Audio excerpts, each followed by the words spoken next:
Pasca erupsi Gunung Merapi, banjir lahar menerjang beberapa kawasan di Kabupaten Tanah Datar. Selasa 5 Desember malam, menyebabkan sejumlah kerusakan di Nagari Pariangan.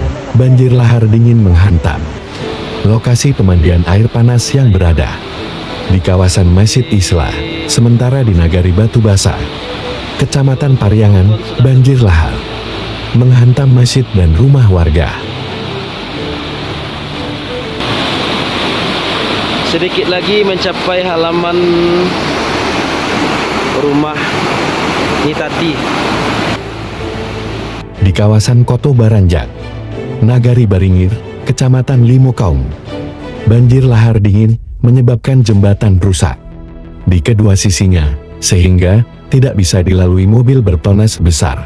Bupati Tanah Datar, Eka Putra, didampingi Kapolres Tanah Datar, AKBP Dewi Indra, dan Dandim 0307, Letkol Si Sutrisno mengimbau warga tidak panik dan tidak termakan isu.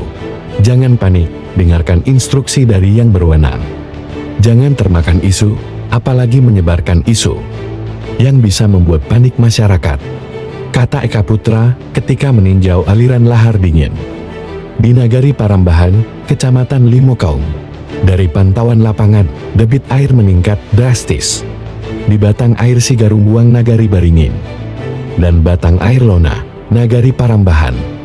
Eka Putra juga meminta masyarakat Tanah Datar untuk sama-sama berdoa agar erupsi Merapi tidak menimbulkan dampak yang besar